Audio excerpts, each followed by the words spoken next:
It's Meghan Markle's 44th birthday. But while her team celebrates, Instagram tells a different story. Few public birthday messages, and even fewer signs of real support. The real controversy, though, began when Lady Colin Campbell mocked Meghan's now viral birthday video on live television. What was meant to be a cheerful glimpse of Meghan awkwardly dancing with her kids in a pastel-themed kitchen quickly spiraled into late-night punchlines and brutal online backlash. Meghan tried to stay in control, posting a tribute to herself, captioned, "Celebrate the woman behind it all," while raising a glass to her own legacy. But the damage was already done. Lady C's comment on GB News cut deep. That video looked more like a forced audition tape than a birthday celebration. Meghan, reportedly watching live, was furious. Within minutes, she contacted the producers, demanding a rebuttal segment. Her reaction kicked off yet another round of public relations chaos. Once praised for her poise, Meghan was now described by insiders as unhinged, obsessive, and desperately reactive. Unlike previous controversies, this time she didn't stay silent, and that only made it worse. The GB News clip went viral.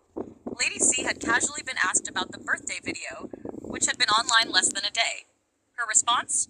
"It looked like a PR stunt, not a genuine moment. I doubt it was for her children. It was for the cameras." The audience laughed. Social media ran with it. A senior staffer later revealed Meghan had braced for some social media snark, but not to be publicly mocked by Lady C on national TV. Furious, she called her publicist and demanded damage control. Her team quickly reached out to GB News, asking for airtime to respond. The network declined, citing editorial independence and clarifying that Lady C's words were opinion, not defamation. So Meghan's team shifted gears. They approached other networks with friendlier coverage histories, but the response was cold. Within 48 hours, the birthday video had become a meme.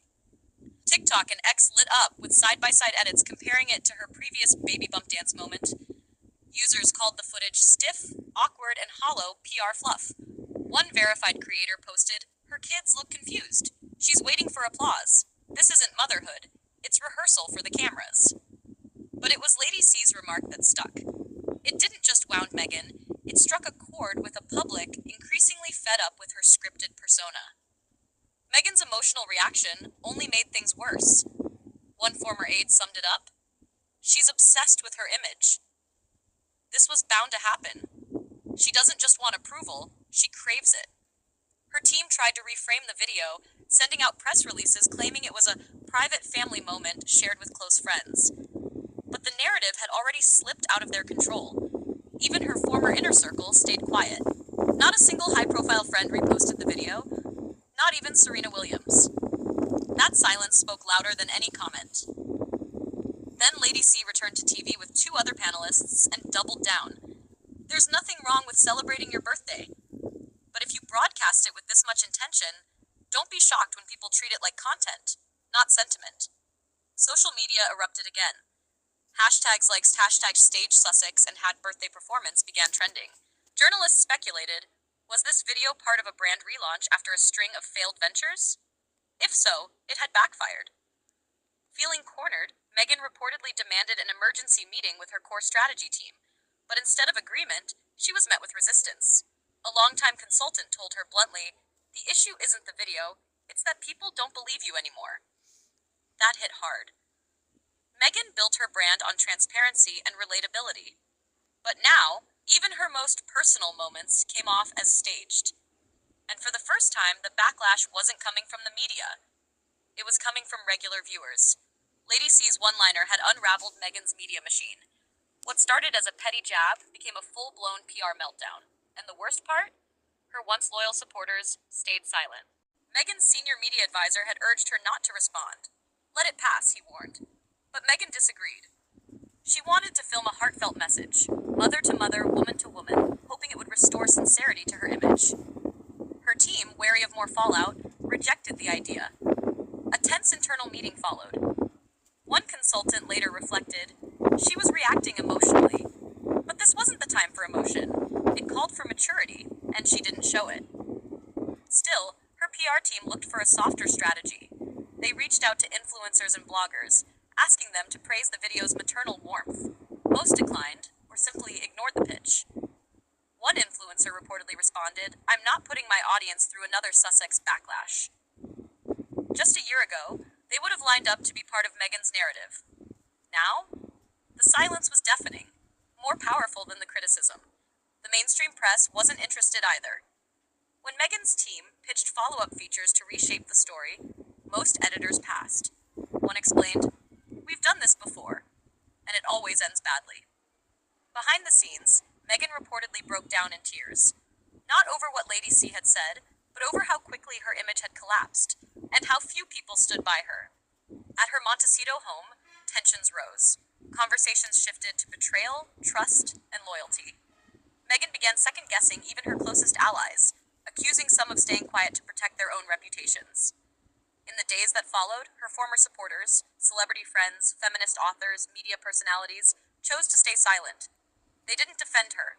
They didn't attack Lady C. They simply stayed out of it. For someone who had long depended on curated alliances and strategic public support, that silence was devastating. And Lady C? She wasn't backing down. In a follow-up interview, she doubled down, saying Meghan should have just laughed it off. "If everything becomes a crisis," she warned, "people will stop listening." Once again, her words struck a nerve. Even Meghan's greatest asset, her ability to turn vulnerability into strength, no longer worked. Audiences didn't see sincerity anymore.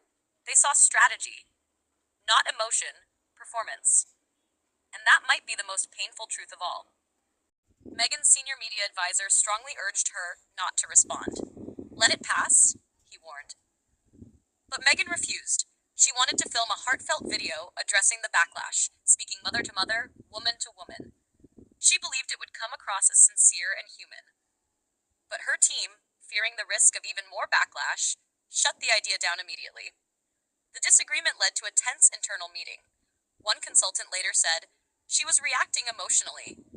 But this wasn't a time for emotion. It was a time for maturity. And she didn't show it. Still, her PR team didn't give up. They tried an indirect approach, reaching out to influencers and lifestyle bloggers, asking them to praise the video's maternal beauty and raw authenticity. But most either declined or ignored the request entirely. One high-profile influencer reportedly said, "I'm not putting my audience through another Sussex backlash." Just a year ago, those same influencers would have jumped at the opportunity to be part of Meghan's narrative, resharing her speeches, posting her videos, quoting her interviews.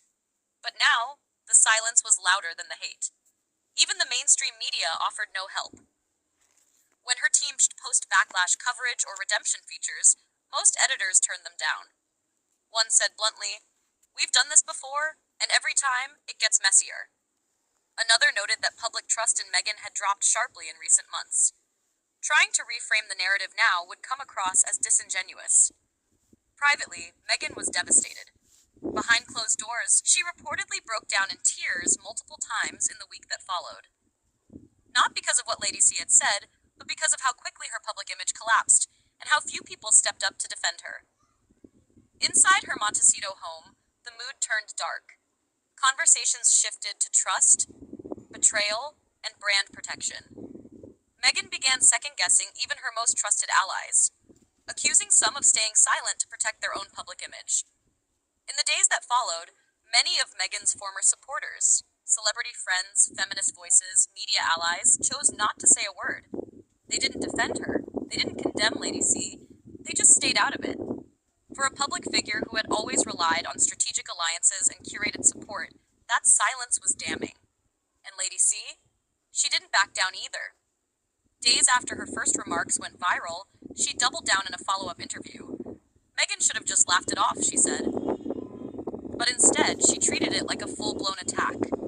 If everything becomes a crisis, eventually people stop listening. Once again, her words hit home, and once again they resonated across social media, where public trust in Meghan had already started to erode. Even her greatest strength, her ability to turn vulnerability into empowerment, was no longer working. The audience didn't see softness or sincerity anymore. They saw calculation. Not emotion, performance. And that, perhaps, was the hardest truth of all.